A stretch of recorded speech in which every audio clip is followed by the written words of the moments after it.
یہی قرآن ہے جو آگے چل کے سفارش بنے گا. یہی قرآن ہے جو قبر میں آ کے سفارش کرے گا. یہی قرآن ہے جو عرش کے دن 2 آنکھوں کے ساتھ کھڑا ہوگا.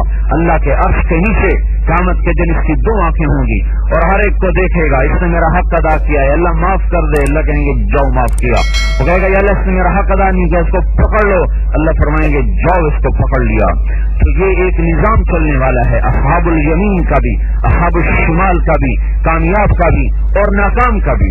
یہ دونوں نظام قرآن نے سمجھائے ہیں, بتائے ہیں, اور نہ ماننے والوں کا ٹھکانہ بھی بتا دیا. ہمیشہ کی آگ ہے, ماننے والوں کا ٹھکانہ بھی بتا دیا.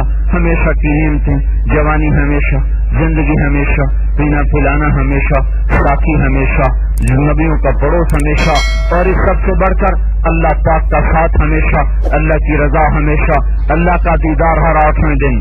یوسف علیہ السلام کو دیکھ کر عورتوں نے ہاتھوں پہ چھریاں چلائیں, ان کو اپنے گوشت کٹنے کا احساس نہ ہوا.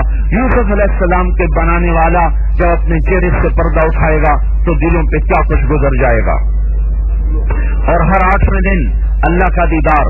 جو جنت الفردوس والے ہیں ان کو دن میں 2 دفعہ, صبح بھی شام بھی, صبح بھی شام بھی. اور آپ نے فرمایا ان اللہ یتجلی للناس عامۃ ولابی بکر خاصۃ, اللہ تعالیٰ لوگوں کو دیدار عام کرائے گا اور صدیق اکبر کو دیدار خاص کرائے گا.